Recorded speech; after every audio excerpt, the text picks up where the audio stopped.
And welcome everybody to another edition of the GSMC Sports Podcast, brought to you by the GSMC Sports Network. As always, I'm your host, Kenneth Grunfelder, and it's great to have you guys here on this Wednesday, April 9th. We have a lot to cover on the show today. Before I get into all that, just want to remind you guys, as always, to tip or donate, get your comments recognized. Make sure to hit that super chat button in the chat if you want to see me acknowledge any thought or comment you may have throughout the live broadcast. It makes the show more lively, more entertaining between myself, the host, and you guys, the viewers. We appreciate you guys' viewership each and every day, so any contribution you can make to the show means the world to us as we put out content for you guys each and every day. And also, the other way to help out the show is by going to the link at the bottom of the show segment on the ticker, gsmcpodcast.net. That is gsmcpodcast.net.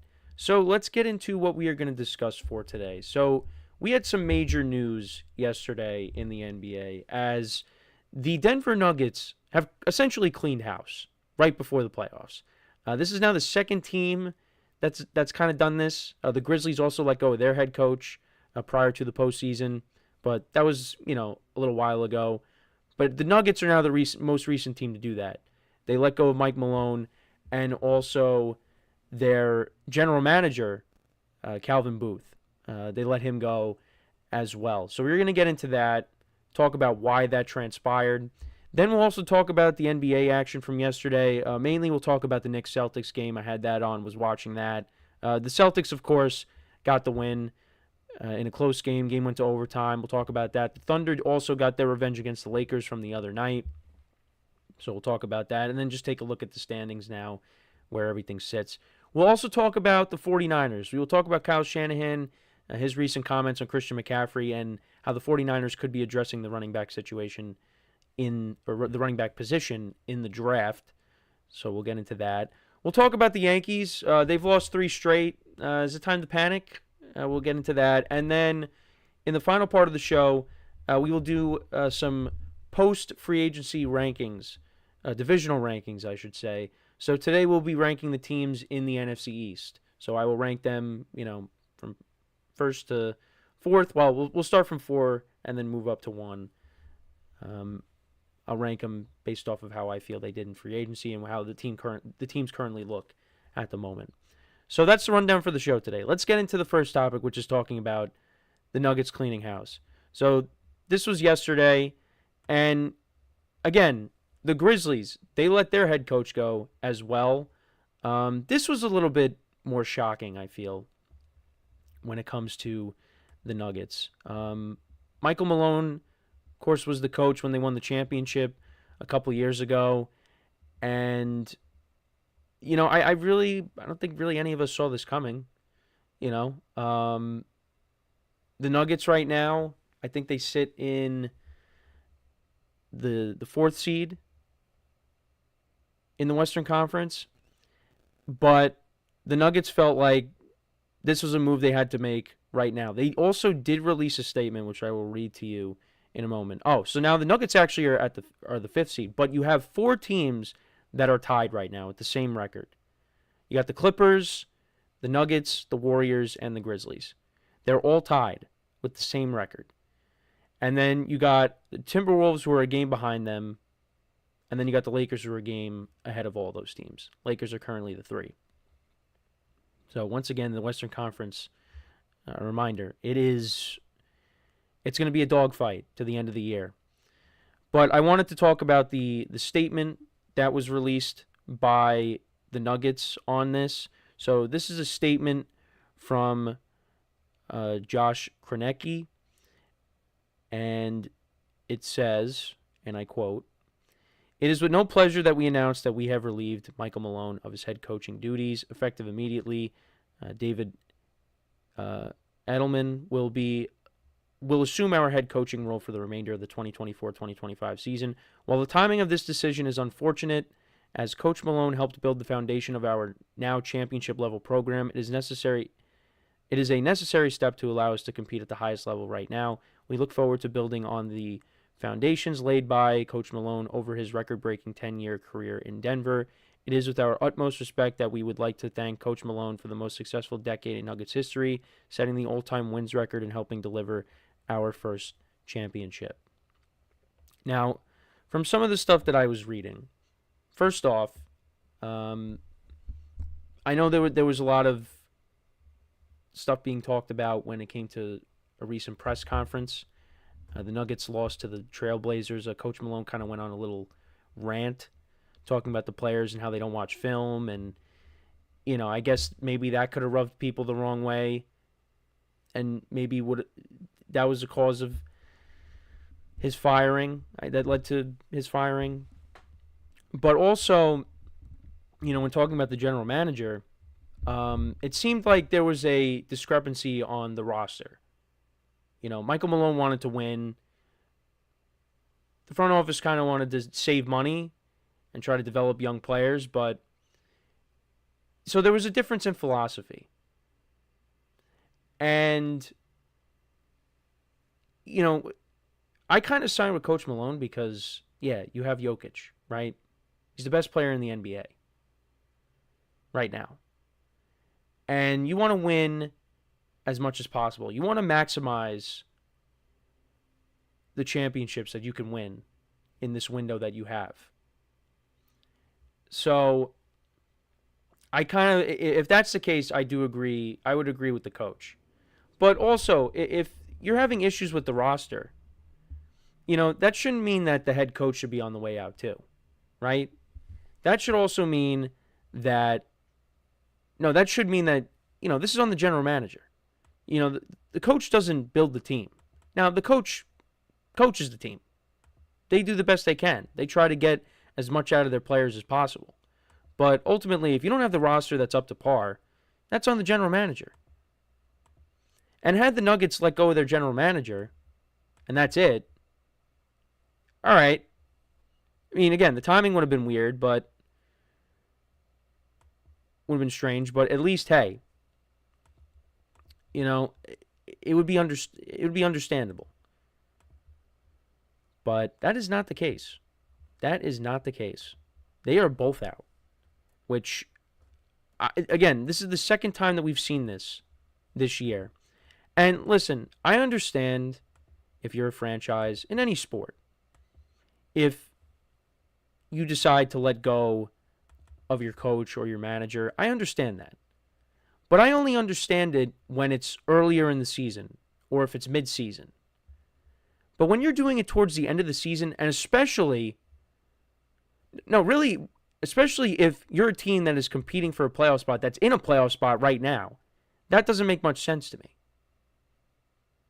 To me, you let this season play out. You let the playoffs play out. And if it doesn't pan out, then, Shaq talked about it on, Inside the NBA. You say, Coach, thank you for everything, but we're going to go in a different direction. I don't think you pull the rug out on him right when you're about to enter the postseason, because you're giving this new coach, this interim coach, no time, essentially, to prepare for the playoffs. And in the playoffs, anything can happen. Anything can happen. Denver might not be playing great right now. They got some injuries. Jamal Murray's banged up. I'll be honest, I didn't realize that. But you get everybody back healthy, and I apologize. I'm dealing with some common issues with the camera. What else is new? But Denver still has a chance to do something. They might be struggling towards the end of the season, but if they can get in, as long as you get into the postseason, anything can happen. And right now they're the 4th seed. It's not like they're, a fringe playoff team. They're definitely going to be in the play-in. I mean, they could be in the play-in. That's still a possibility. But, they are a top 4 seed right now. And you're letting go of your coach right before the season ends, the regular season ends. I just don't agree with that. I do not agree with that. And I really didn't agree with it when it came to the Grizzlies.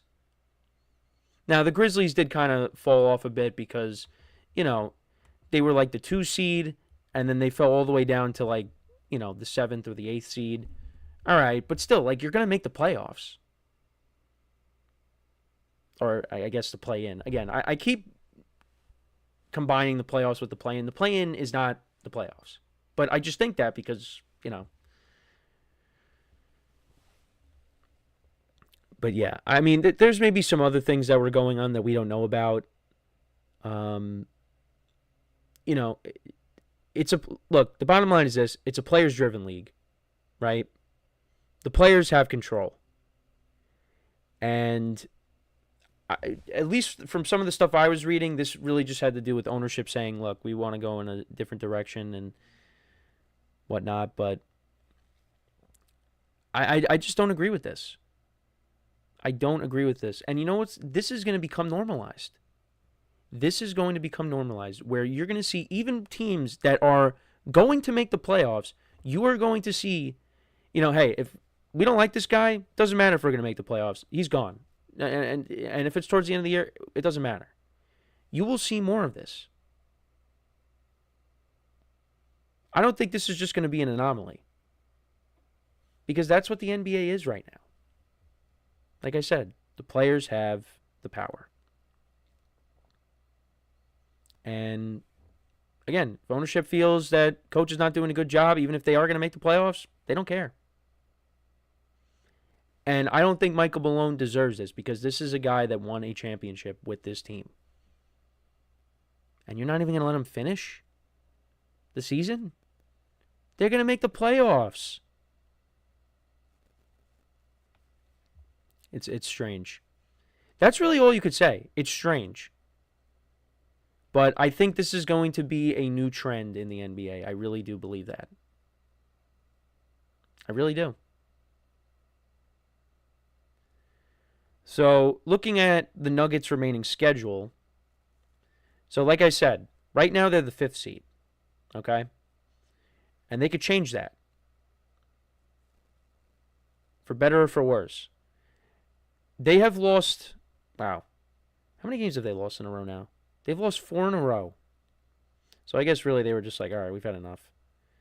They lose to Jokic has that 60-point game against the Timberwolves. They lose by 1. The triple-double. They lose to the Spurs. They lose to the Warriors. They lose to the Pacers. They got 3 games remaining. They're at the Kings, home against the Grizzlies, and then at the Rockets. They could still make up ground here. They could pass the Clippers. Maybe they get lucky. The Lakers slip up. They pass them. And then all of a sudden you have the 3rd seed. But right now they're looking at the 5th seed. And last year, I would have thought that I thought they were going to win again. I did. I really did. And then the Timberwolves happened. So it's just, yeah. No, I don't know. Not a good look. Not a good look. I would have let him play it out. But I also wanted to bring up, this was a graphic that TNT posted on their show. NBA championship coaches since 2019. Nick Nurse won the title in 2019, was out in 2023. Frank Vogel won in 2020, was out in 2022. Mike Budenholzer with the Bucks won in 2021, was out in 2023. Steve Kerr still coaching the Warriors. He's not going anywhere. Joe Mazzulla won last year. Obviously is still there. But Michael Malone won in 2023. He's out in 2025. I don't get it. Anthony in the chat says the longest tenured coaches in the NBA right now that haven't gotten fired from their current positions are Steve Kerr, Eric Spoelstra, and Greg Popovich. Yeah, that would be correct. I don't think you're missing anybody. Seems like in general, every other job in the NBA, their franchises have the coach for maybe 5 or 6 years. It's rude that you see a coach there for 10. Yeah, and you see a lot of changes. Don't get me wrong. You see a lot of changes with coaching, with coaches, right? They're always going different places. But I don't think we've seen this, where you see coaches getting released or getting fired so late into the season, and you're going to make the playoffs. But I think you're going to see more of that. This is going to begin a trend. I really do believe that. All right, so we are going to take our first break of the show now. And then when we come back, we're going to talk more NBA. We'll talk about the Celtics and their win over the Knicks, and we'll also talk about the Thunder getting their revenge on the Lakers from the loss the other night. So with that being said, stick around, and we'll be right back here on the GSMC Sports Podcast. I feel like I'm losing my mind. Is everybody in the world blind? Please, Lord, give me a sign, a sign. I feel like I'm losing my mind. Is everybody in the world blind? Please, Lord, give me a sign, a sign. I wanna be the greatest. Everybody on the fake shit. I look around and feel like everybody is the fakest. I make this every day and I'm impatient, hoping one day I blow up from the basement. Statement, the top is so vacant. I don't hear shit that I think is amazing. Waiting for my day when I'm playing sold out shows for 1,000 faces. Hey, give me that crown, get in my way and to be put down. It ain't your place, all this my town. If I want that shit, then I'll get it right now. I'm losing it, the noose it fits. I'm losing shit, a stupid myth. You choose to live or choose to dip. You choose to fight or lose your grip and lose a gift. Oh. I feel like I'm losing my mind. Is everybody in the world blind? Please, Lord, give me a sign, a sign. I feel like I'm losing my mind. Is everybody in the world blind?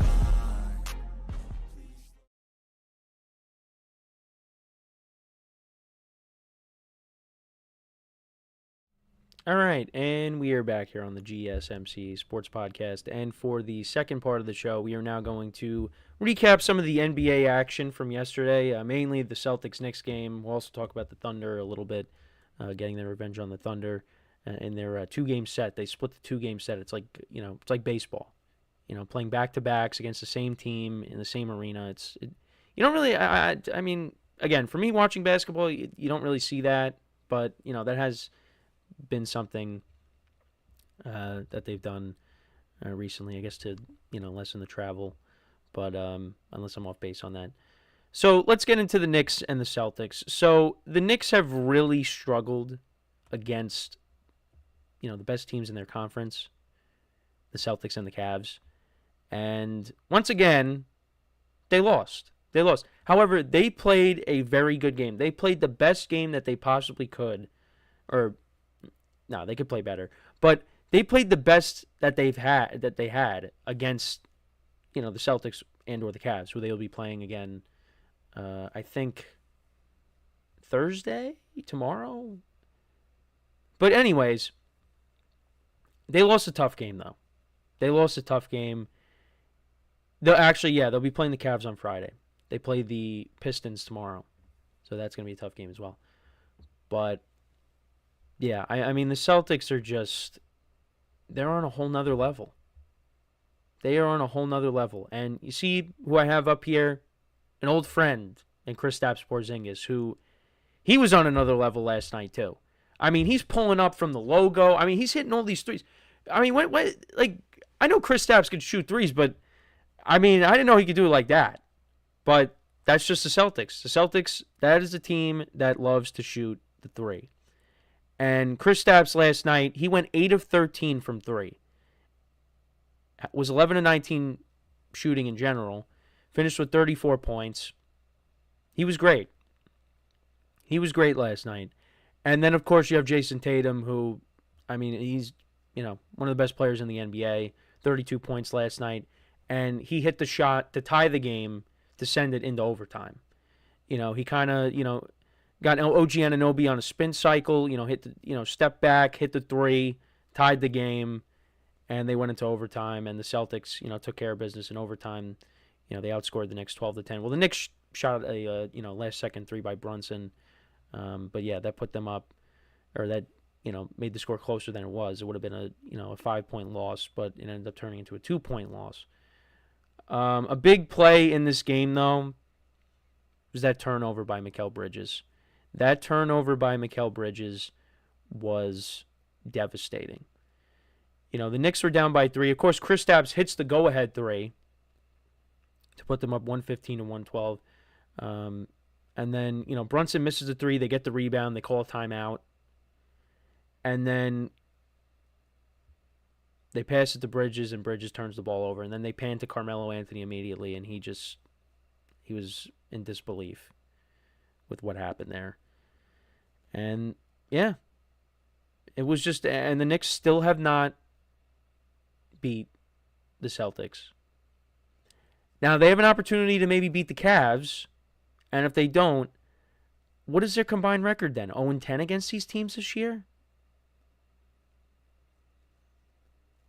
So for the Knicks, all 5 starters are in the double digits. Karl Anthony Towns, who's been great this year, double-double, 14 rebounds, 34 points. OG Anunoby had 13 and 8 rebounds. Mikal Bridges had 14 points. Not a great shooting night. OG also was 0 for 5 from 3. Josh Hart had a double-double. He had 10 points and 11 rebounds. Not a great shooting night for him, 5 for 14. And Jalen Brunson had 27 points.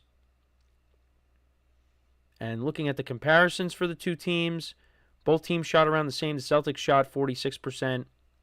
Knicks shot 47.5%. The Lakers, talk about them in a second.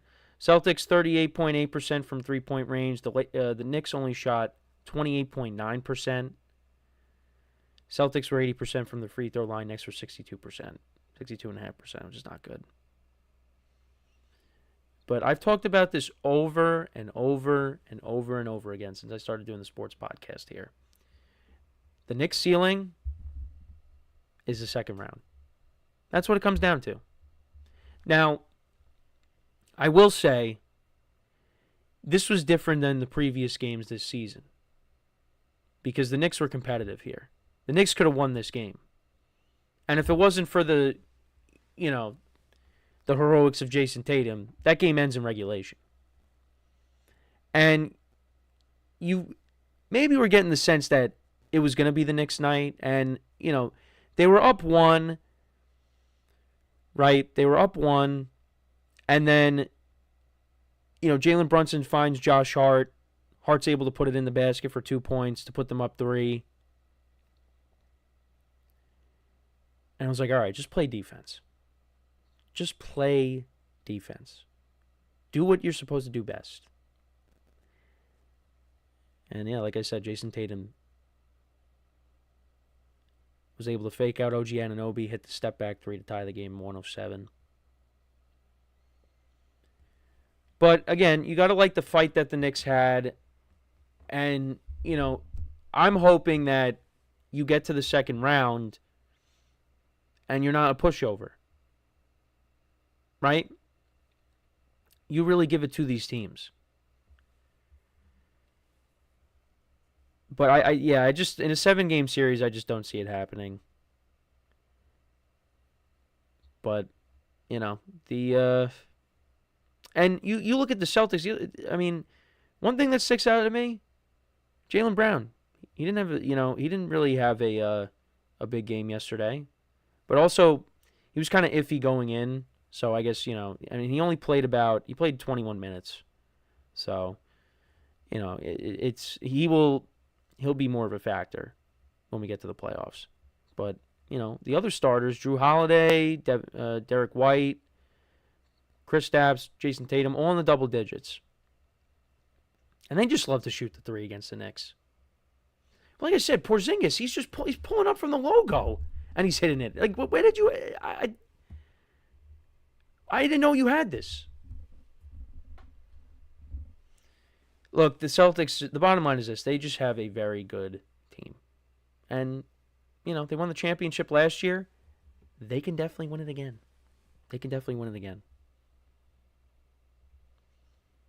I don't know who's going to knock them off. It might be a team from the Western Conference. Now, speaking of the Western Conference, see, you like that little segue there? I wanted to bring up the Lakers Thunder game. So, this was the second game of a 2-game set in OKC. The Lakers won on Sunday, 126-99. Thunder got their revenge. Both teams, very high-scoring game. Both teams scored 43 points after the first quarter. Thunder outscored the Lakers in the second quarter. Lakers outscored the Thunder in the third quarter. However, the Thunder outscored the Lakers in the fourth quarter, 39-22. So this game was back and forth for a little bit. And then, like I said, once we got to the fourth quarter, the Thunder took over. Thunder took over this game. Yeah, so entering the fourth quarter, what was the score? It was the Lakers were up going into the fourth quarter. So it was close for a little bit, but then the Thunder, like I said, they took over the game. Almost midway through, it was tied at 108.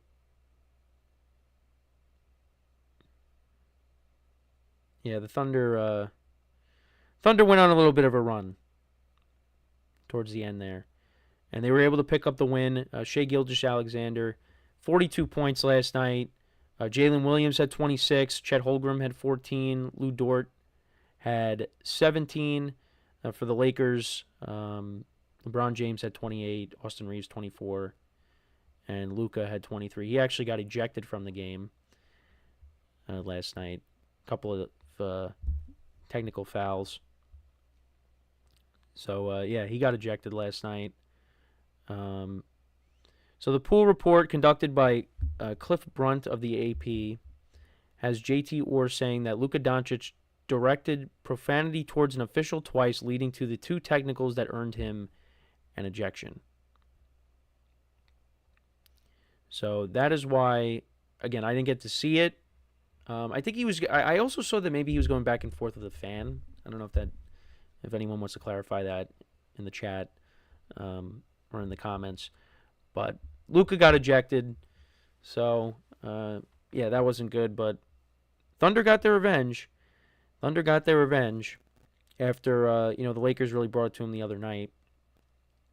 So for the Lakers, right now they are sitting at the 3 seed in the Western Conference, and that's probably where they're going to end up staying, in my opinion. They play the Mavericks tonight. They play the Mavericks tonight in Luka's return. I did want to talk about that today because that's a big deal. We are definitely going to recap this game. It's tomorrow. It's on ESPN, so I'm definitely going to be locked in for that. A highly anticipated return to Dallas after everything that's happened, the trade. Anthony Davis will be playing in this game, I would imagine. But, yeah, this is a big deal for Luka. He never expected to leave Dallas, and he was obviously very upset when this happened. But, he's a Laker now. And, this is a team that can definitely make a finals run, in my opinion. But, yeah, it's going to be interesting, this game tonight. But the Lakers have Dallas, they have the Rockets, and then they have the Trailblazers. But these are important games because, if they slip up and some of these other teams behind them win games, we could see a seismic shift in the Western Conference standings because that's how jam-packed it is right now.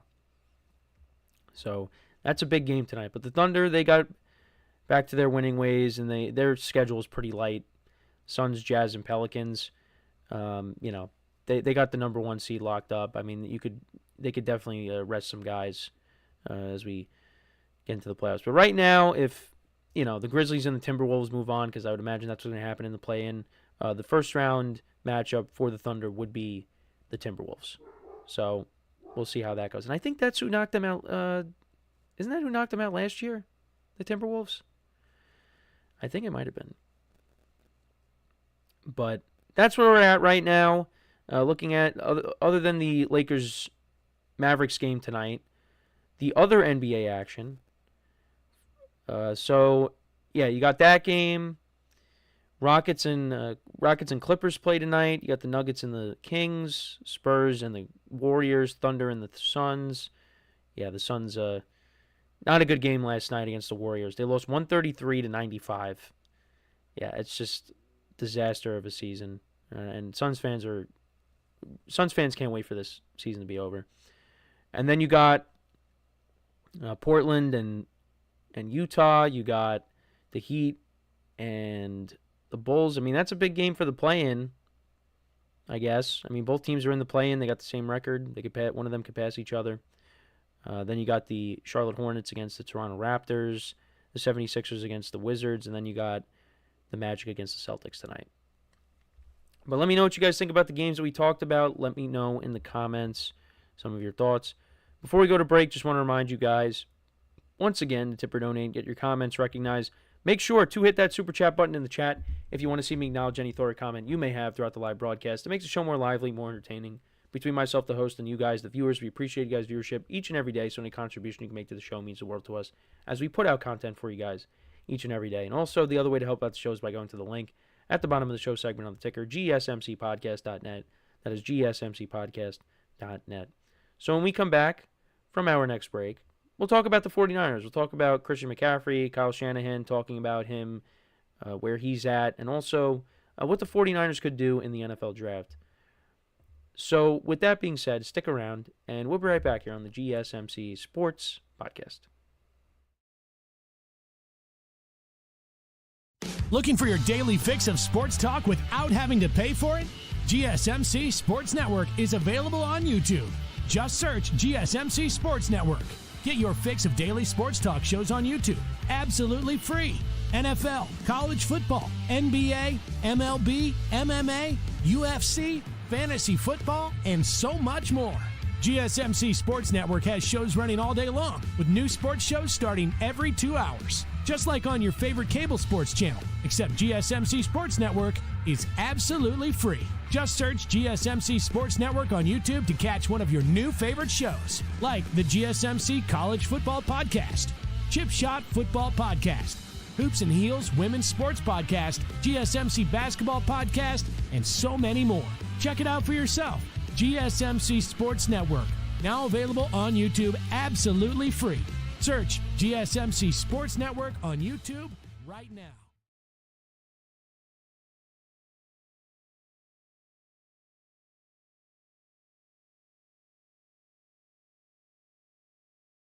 All right, and we are back here on the GSMC Sports Podcast, and for the third part of the show, we are now going to talk about the 49ers. We're going to talk about what Kyle Shanahan had to say recently on Christian McCaffrey and what the 49ers could do in the draft. So, Christian McCaffrey, of course, did not really play that much last year. Was dealing with the Achilles tendonitis. And, you know, he did come back, played a little bit, but then ended up getting hurt against the Bills. But didn't have to get surgery. Now, Kyle Shanahan said last week via NBC Sports Bay Area that he's healthy, meaning McCaffrey. McCaffrey's healthy. He's doing great. Now, that's all well and good, but we got to see that when they take the field this upcoming season. He also said, you always hope to address it every year. This is talking about the running back position. Of course, we're set with McCaffrey, but every single year we've gone through this except for 2 years. We've gone through 4 running backs. Most teams do, so you always got to be prepared. Now, a couple guys that they let go or traded. Elijah Mitchell is now with the Chiefs, and also they traded Jordan Mason to the Vikings. But they still have Isaac Guerendo, and they also have Patrick Taylor, who played a little bit last year as well. But the running back position is definitely something that you could see the 49ers address in the draft. And I think it's very important that they do that because, you know, again, he may say Christian McCaffrey is healthy, but until we see him, you know, suit up and take the field next year, we have no idea. We have no idea. And McCaffrey, even before he got to San Francisco, was dealing with injuries. Now, once he got to the 49ers, he stayed relatively healthy. You know, it's really last year where it's just, well, not only him, but the entire team was dealing with injuries. And, you know, you had Jordan Mason in the beginning of the year, and he was running the football effectively, but then he got hurt, and then you had Isaac Guerendo running the football at times, and then he also got hurt. And Elijah Mitchell was hurt before the year even started. He didn't play at all last year. So it's just, the 49ers dealt with a lot of injuries to the team, to the running back room in general. And, yeah, you got to hope that you have a good backup plan in case McCaffrey is not 100% next year. And, you know, we talked about the running back class. This is a very deep running back class. So the 49ers, that could be a position that they address at some point. Maybe not necessarily in the first round, but, you know, second or third round or the fourth round or whatever.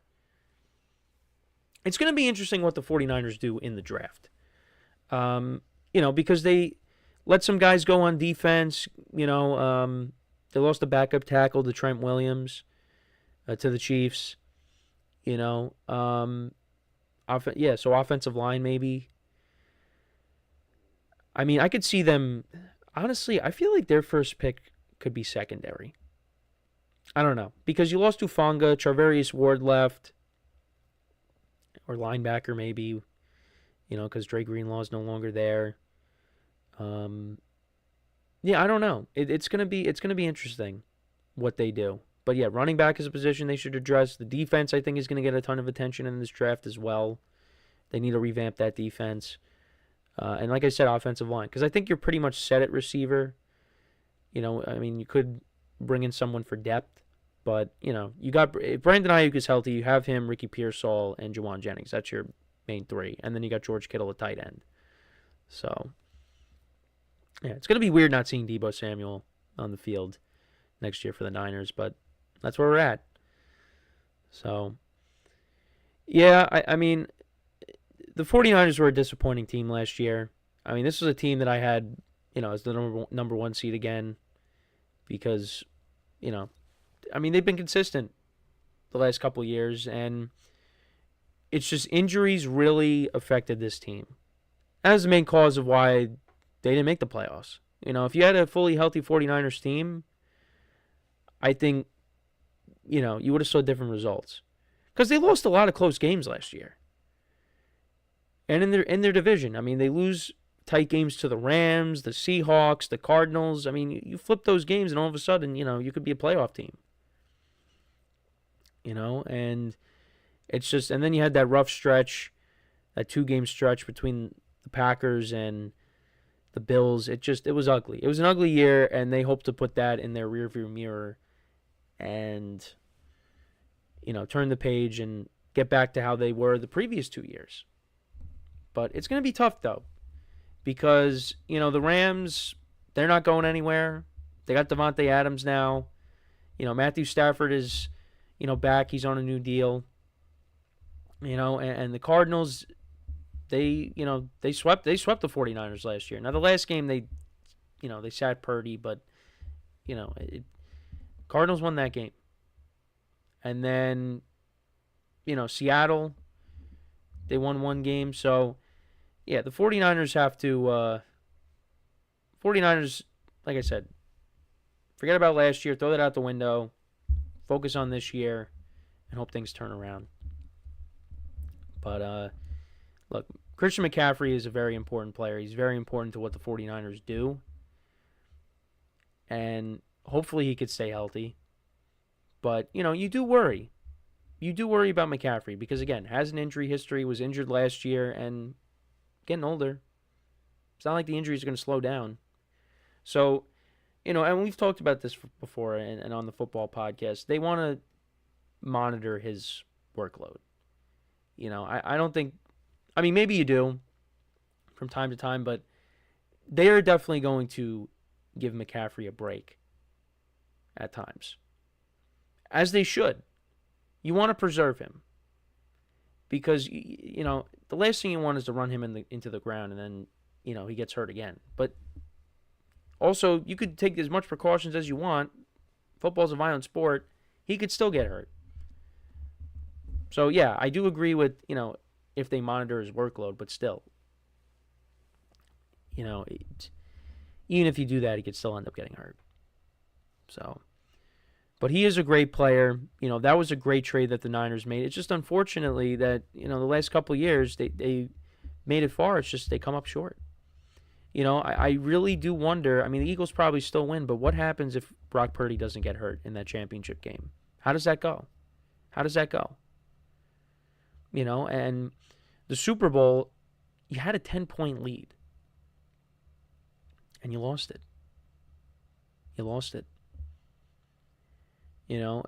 They have come so close. And now it's kind of like what happened, between the 2019 and the 2020 season where you got to the Super Bowl, you had a 10-point lead, you lose to Patrick Mahomes, and then you don't make the playoffs the following year because you're ravaged by injuries. But now, this is where things come back because 2021, I don't think anybody was really high on the 49ers. I think people thought the 49ers were good, but I don't think people expected the 49ers to go all the way to the championship game. And that's what they did. They went on the road. They beat Dallas. They beat the Packers. They had a chance to beat the Rams, but they let the Rams come back and win that game. So they made it to 3 straight NFC championship games. And, I feel like going into this year, it's different because they lost so many guys, and everyone's like, wow, they got rid of everybody. They didn't really get rid of everybody. Drain Greenlaw was coming off of a significant injury. Deebo Samuel had a down year. Ufanga was hurt. They were expendable to the Niners. So, now it's up to the Niners, who are a very good organization. They're going to go out there and try to replace all this talent. But you still have a lot of the core guys there. So, I think the 49ers will bounce back next year. When it comes to the division, I got to see what happens in the draft, but I still like the Rams. I still like the Rams right now, but that doesn't mean the 49ers can't turn it around. Because the Seahawks, they brought in Sam Darnold. We'll see how that all pans out. And then the Cardinals, the Cardinals are a team that always starts off fast, for the most part, starts off fast with Kyler Murray, and then they slow down at the end of the year. But we'll have to wait and see. But let me know what you guys think, though, about the 49ers and their possible approach to the draft with, maybe taking a running back, which, again, I'm for that. I think they should. It's a deep class, and you got a running back that's getting older and, could get hurt again. So you want to have that insurance policy. And, especially when you traded Jordan Mason. And, again, Isaac Orendo showed you something last year, but I think you need somebody else in that room. So, yeah, we are going to take our next break. And then when we come back, we'll talk a little baseball. We will talk about the Yankees. The Yankees have lost 3 straight. Is it time to panic? There's a very easy answer to that, but there are concerns that I do have with the team. And we will talk about those concerns and if they could be corrected when we come back. They play in a couple of hours. Can't wait for this Detroit series to be over. It's been bad. There's no other way to put it. It has not been a good series for the Yankees in Detroit. And yeah, we will get into all that when we come back from our next break. So, with that being said, stick around and we'll be right back here on the GSMC Sports Podcast.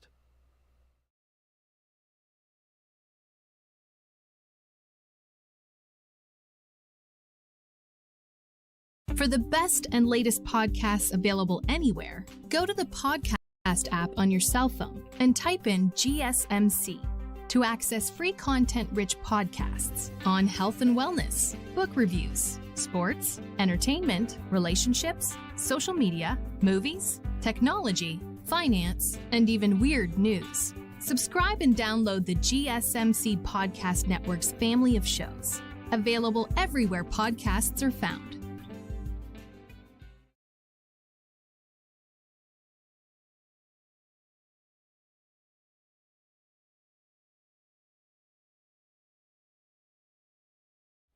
All right, and we are back here on the GSMC Sports Podcast, and for the fourth part of the show, we will now talk about the Yankees.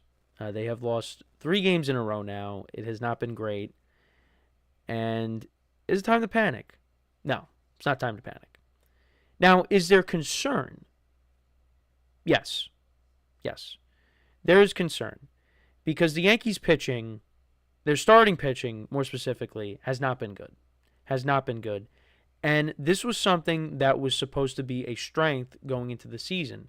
But then you had Garrett Cole go down, get Tommy John surgery. Then you had Luis Gil, who was the Rookie of the Year last year in the American League. He went down with the latch strain, and I think it's the latch strain. And now he's out for several months. Clark Schmidt, he's banged up, but now he's supposed to come back. And all of a sudden, you have guys that were supposed to be, further down on your depth chart. They are moved up, and you got Marcus Stroman as your number 3. You have Will Warren as your number 4, and Carlos Carrasco as your number 5. And then Carlos Rodon the other night did not pitch great. Made a couple mistakes. Gave the Yankees length because they desperately needed it, but he was not great. And all of a sudden, you look and you're like, this rotation is not good. And the Yankees really need Max Fried to step up today, because you don't want to lose 4 games in a row. Again, even if they do, it's still early, but it's not good right now. And on top of that, some of the hitters are struggling. Jazz Chisholm got off to a fast start, but he is striking out at an alarming rate. Austin Wells, who got off to a fast start as well, he hasn't really been hitting. You got guys that are switch hitters, but they can't bat from the right side. Jason Dominguez, Oswaldo Cabrera, those guys cannot bat from the right side. The lone bright spots really in the batting order is Paul Goldschmidt and Aaron Judge. And Anthony Volpe. But guys have really cooled off after the whole torpedo bat fiasco, which I said, when they went up against the Diamondbacks, I said they are going to get a reality check. And that's what happened. And it's kind of extended a little bit.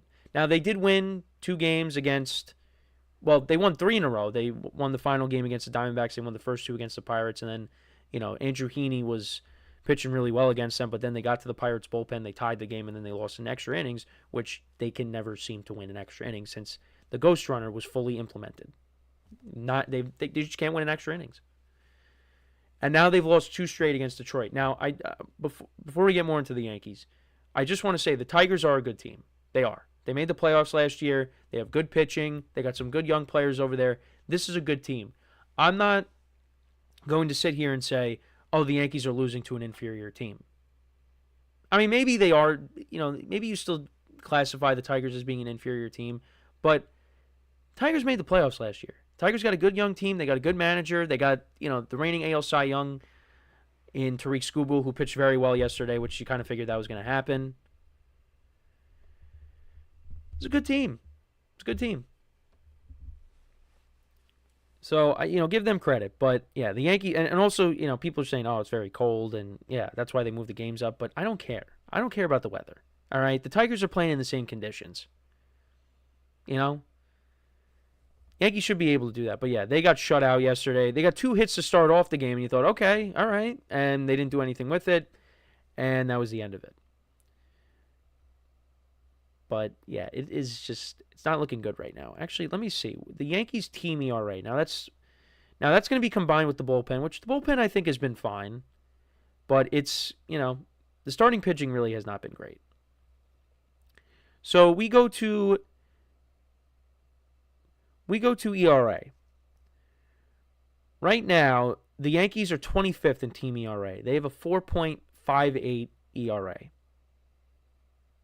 That's not good. And the Mets, they have the best ERA, 2.02. And we had concerns about their rotation going into the year, but you know what? So far, so good. And the Mets have gotten off to a very good start. I think they're 8-3. Yes, they're 8-3 on the season. They are a half game up on the Phillies in first place. But Yankees pitching has to be better. Now, obviously, there's going to be stretches where the lineup doesn't do much, but you need a lot of these guys to step up. Like Carlos Rodon, can't afford for him to, have these meltdowns that people like to talk about. Well, not that they like to talk about, but they see it happening. Now, the one that happened the other day, I don't think was as egregious as, was it last year? I think it was last year where like the pitch comm wasn't working and he was like throwing a tantrum on the field. Can't have that. And, for me, Rodon, last year he was really a mixed bag because there were times where he was dominant and then there were other times where, he couldn't get anybody out.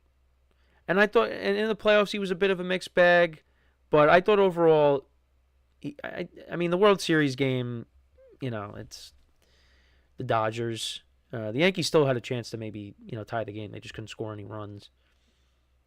That game didn't really get away, but also they made the decision to take him out earlier in that game.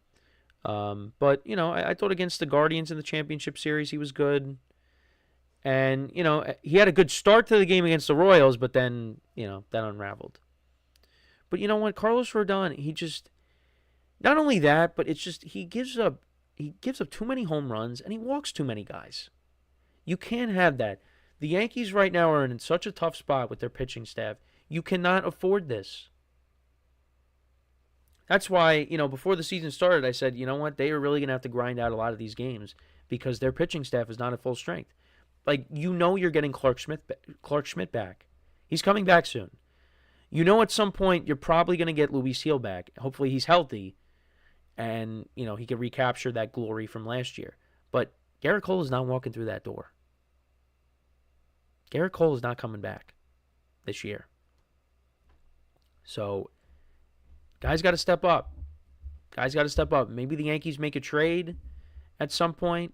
But it was also interesting because I was listening to some callers, on Sports Talk Radio here. And one of them was saying, it's like, what more can you do? The Yankees have put so much money into their pitching staff. What more can you do? They brought in Garrett Cole. They brought in Rodon a couple years ago. They brought in Max Fried now. I mean, now it's like, oh, well, now they got to go out and trade for another starter. I mean, really? That's where we're at? But, yeah, that is where we're at because they have Will Warren and Carlos Carrasco in the rotation. Those guys were not supposed to be anywhere near the rotation this year. But that's where we're at. So, look, I think the lineup is going to hit. I think some guys got to change their approach, though, because, Jazz Chisholm, it seems like he's just trying to hit a home run every single time he gets up to the plate. And this was one of my knocks on Jazz. Even back to last year, he swings at a lot of pitches out of the zone.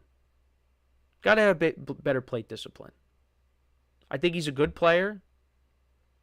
But there are some things he has to work on when it comes to his approach at the plate. Just get on base. That's all we're asking.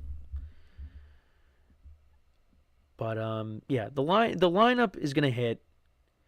And, I like what I've seen from, Ben Rice. Again, Volpe's gotten off to a good start. Goldschmidt's looked good. Judge, has kind of cooled off a little bit, but, he's going to be fine. Hopefully Bellinger gets it going more. Although he dealt with some food poisoning the other day from some wings, and I just saw that he said that he's never going to eat wings again, or at least for the foreseeable future. And the bullpen's got to get healthy. There's still a lot of guys they're missing out of the bullpen. And, if they get those guys back, look, the bullpen is going to be good. The lineup is going to hit. However, the rotation is a concern. Because, yes, they have a good bullpen. But the bullpen's really not going to matter if, the rotation is putting you behind and you have to deal with coming back. And that's a concern for me throughout the year because if the rotation doesn't get better, I mean, this season could definitely unravel. Could the Yankees make a move? Like I said, sure, but you're going to have to give up stuff. You're going to have to give up prospects. And I don't know, the Yankees are on a budget, so I don't know if they're going to want to do that. But we'll have to wait and see. Again, we're only 11 games into the year. There's plenty of season left. So again, I am not going to overreact to this tough start. I'm not. What I will overreact to is the fact that my camera is giving me issues. That is what I'm going to overreact to. Because it is, I keep plugging it back. There we go, up, and I see the light. What is going on today? But yeah, I'm not going to overreact. Now, if we get to the summer and they're still playing like this, then Are we still here? Hello? Yeah, I don't know if I cut out there. Yeah, still dealing with camera issues. I don't know what's going on, but I think we might have timed out briefly. If we did, like I said, not going to overreact. But the one thing I'll say is, the Yankees, they would get off to these, right? They'd get off to these slow start or these fast starts, right? The last couple of years, and then they would kind of cool off. But now, what if, they get off to a little bit of a slow start and then they finish the season strong? How about that? Maybe. All right, I'm going to have to figure this camera stuff out during the break because I don't know what is going on. I apologize, though, if I was, cutting out there, but, yeah, I don't know what's going on. But, yeah, so not time to panic yet. They're going to figure things out. I hope. Division's tough. You got the Orioles, you got the Red Sox who are playing really well. It's not going to be. It wasn't easy last year because they had to deal with the Orioles, but it's they're not. When you look at this team compared to last year, it's going to be challenging. It's going to be challenging. But all I can say is guys got to step up. Guys have to step up. And also the Yankees just are not good against lefties. They're not. And that was a problem last year too. That's why when you watch the games, you're going to see these teams just unload all their lefties out of their bullpen because they know the Yankees can't hit them. So hopefully things get better. But, actually I wanted to bring up the Dodgers, though, because the Dodgers actually have lost 3 in a row as well. And, there's no panic about the Dodgers. But, everyone's like, man, are they ever going to lose a game? Like, what? The Nationals, they're losing to as well.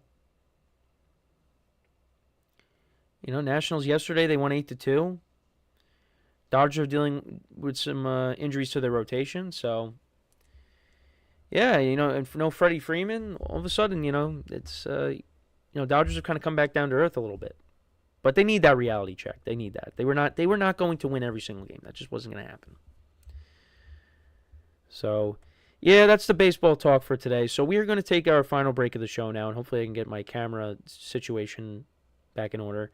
And then when we come back, we will talk about the NFC East. We will rank the teams post-free agency. So for one final time today, make sure to stick around, and we'll be right back here on the GSMC Sports Podcast.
All right, and we are back here on the GSMC Sports Podcast. And for the final part of the show, we are now going to rank the teams in the NFC East post-free agency.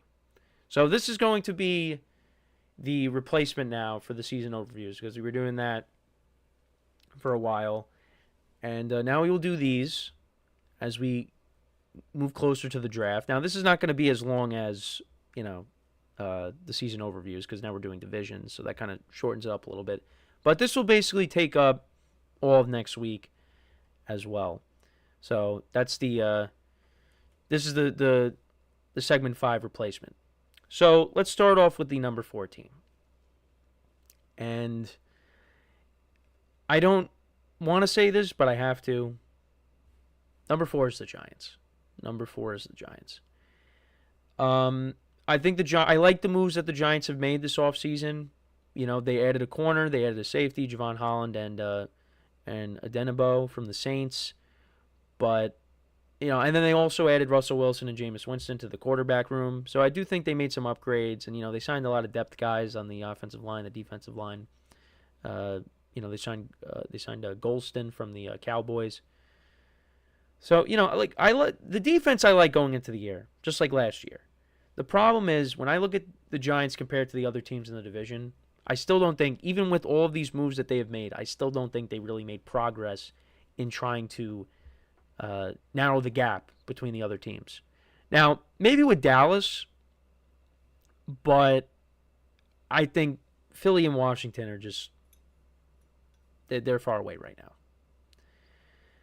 So, yeah, I got them at number 4. Sorry, Giants. Then I got Dallas at 3. All right, Dallas had a disappointing year last year. You had injuries to Dak Prescott. CeeDee Lamb was banged up towards the end of the year. They weren't great at running the football. The defense also took a little bit of a step back, although it did get better as the year went on.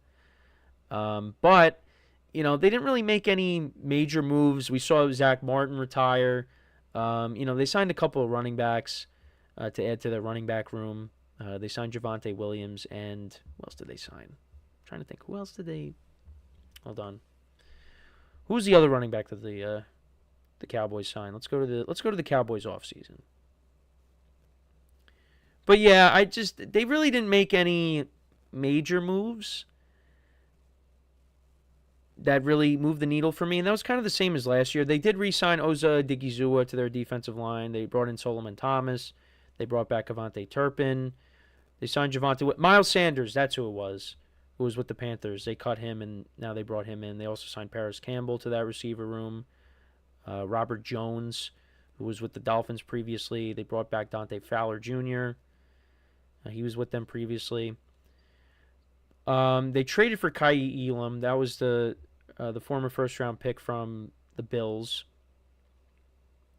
So, yeah, Kenneth Murray they signed. Yeah, nothing that really moved the needle for me. But I do think Dallas, with the healthy Dak Prescott next year, they will be better. They will win more than 7 games, in my opinion. Now, it's going to be tougher because, now the Commanders are very good. And we didn't really get to see Dak Prescott take on the Commanders, the current iteration of the Commanders, because he got hurt. The Cowboys, however, did split with the Commanders. They won that crazy game in Washington. They did lose the final game of the regular season. Marcus Mariota threw the game-winning touchdown. But, yeah. I think they're going to be better. Now, we'll see what they do in the draft. Could they address the running back position in the draft? Maybe not, because they feel like, we got, 2 veteran guys. And they also still have Deuce Vaughn, I believe. So maybe they don't address that. I think receiver is probably a position they could address because, you got CeeDee Lamb. Brandon Cooks went back to New Orleans. So, yeah, outside of CeeDee Lamb, it's kind of up in the air. So I think they could definitely address the receiver position. Running back, like I said, maybe. Offensive line. The defense, I think, with DeMarcus Lawrence leaving, that could be something they address. But I got them at 3. I think they're still better than the Giants. So now we get to number 2. It's the Commanders. I love what the Commanders did. They traded for Deebo Samuel. You added number 2 to that wide receiver room behind Terry McLaurin. I do like that move. I feel like Deebo is going to be on a redemption tour, and I think he'll bounce back. I think he will do well with the Commanders, and I think they'll have a lot of different, schemes and plays developed for him. So I like that move. But the Laramie Tunsil deal I thought came out of nowhere. I didn't expect that. That's a really good left tackle that they traded for, and they get him from a team in the Texans where it's like, offensive line was not good for the Texans last year. Why are you trading one of your best offensive linemen. But that's what they did. And look, they made it all the way to the NFC Championship game, and I did not expect them to do that. I didn't have them making the playoffs. I had them, finishing at the bottom of the division. And I was wrong. But that had a lot to do with their young quarterback in Jaden Daniels, who played really well last year. And I think we expect him to be even better in year 2. So I got the Commanders at 2. And then at 1, I know they lost guys, but can't put the Eagles anywhere else other than 1. They're the Super Bowl champions. They are the Super Bowl champions. They are going to be good once again next year. They're going to be a problem. Some guys they're going to have to replace, but you know what? This is the front office that can do that. Where they lose guys, but hey, they can find replacements. You had Saquon Barkley come in, and he had his best year by far. Jalen Hurts was solid, especially in the postseason. You got 2 very good receivers. I'm curious to see what they do with Dallas Goedert, because I know I've been seeing that he could be traded. The defense also, the offensive line, can't forget about them, the best unit in football. And then, the defense was incredible in the Super Bowl. And they did lose guys on defense, but I think they'll be okay.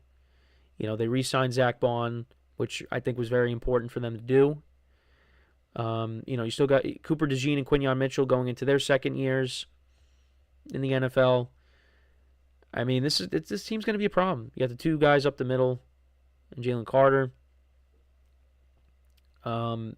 It's just and Davis. I mean, they're number 1. They're number 1. And we'll see what they do in the draft.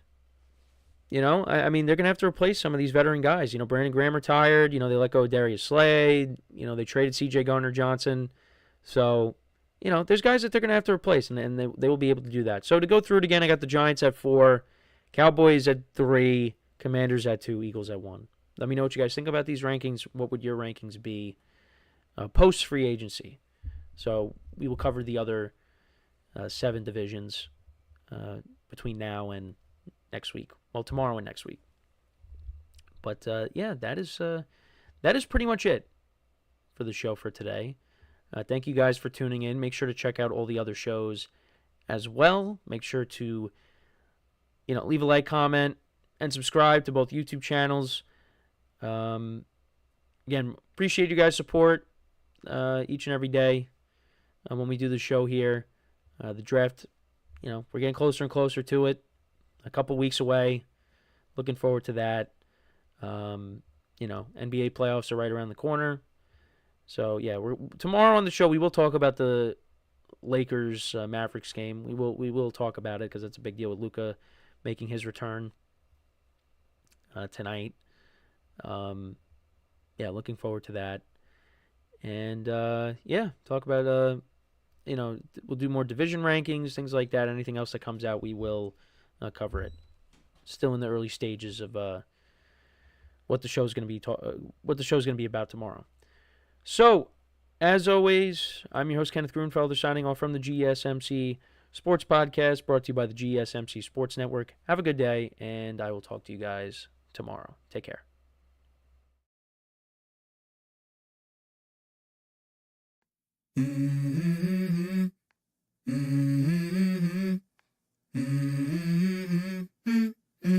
Let's go.